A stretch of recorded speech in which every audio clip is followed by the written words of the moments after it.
Après quelques mois d'absence, le Dakar Business Hub a fait son grand retour.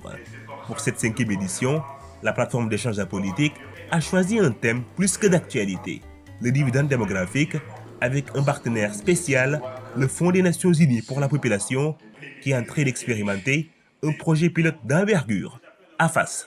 Dans la clôture, j'ai insisté pour noter que cet après-midi, il a été question d'un aspect d'une des 4 roues du dividende démographique. Et la deuxième chose qui est revenue, c'est que même à travers un peu cet aspect d'une des 4 roues, nous avons pu voir combien il est important pour les différents acteurs du privé, du public, la société civile, de travailler la main dans la main et de créer des synergies qui peuvent vraiment servir de tremplin dans notre marche vers le progrès. Comme il est de coutume au DBH, chaque édition est marquée par la présence d'une réussite africaine. En l'occurrence pour cette session, Moussa Mara, l'ancien Premier ministre du Mali, il a partagé son expérience avec le public. Dans la séquence, entretien avec un leader.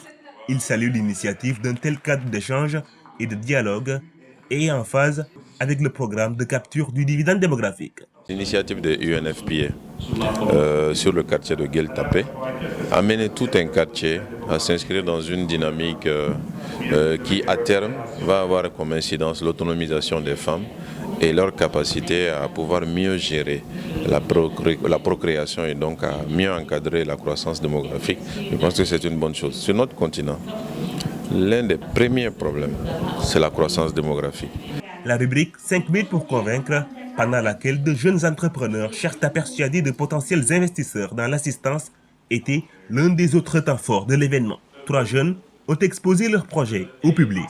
Ce Dakar Business Hub est vraiment une opportunité unique pour moi de pouvoir présenter mon projet, de rencontrer de potentiels partenaires qui pourront m'appuyer pour faire démarrer le Lionceau, parce qu'on vient tout juste de commencer. Ce que j'attends principalement, c'est vraiment un échange. Okay, c'est vraiment m'imprégner de ce qui se fait d'autre sur ce marché, de voir d'autres jeunes entrepreneurs, voir comment collaborer avec eux et m'inspirer de ce qu'ont fait ceux qui sont venus avant nous aussi. Et on fait faire des rencontres avec, que ce soit des investisseurs, que ce soit des mentors, que ce soit toute personne qui voudrait nous aider à agrandir notre entreprise. Les panélistes ont débattu de fond en comble sur la question du dividende démographique. La satisfaction était le sentiment général à la fin de la rencontre, animée par le président du Dakar Business Hub, Ibrahima Cherdiong. Je pense que les messages forts de cette 5e édition, le premier d'abord, c'est le fait qu'on a mis Fas, la commune de Fas, Gueltapé, Colobane, en lumière, non seulement par rapport à ses difficultés, mais aussi par rapport à ses opportunités et ses potentialités. Le deuxième message extrêmement fort que vous avez entendu, c'est le fait que tout le monde se réjouit et même suggère que Dakar Business Hub peut permettre de créer une plateforme pour que l'offre et la demande puissent se rencontrer. Et par cela, il y a énormément de jeunes entrepreneurs qui cherchent des ressources financières, j'allais dire, et qui cherchent à être accompagnés. Et cette plateforme permet de pouvoir rejoindre donc l'offre et la demande, et c'est un message très fort.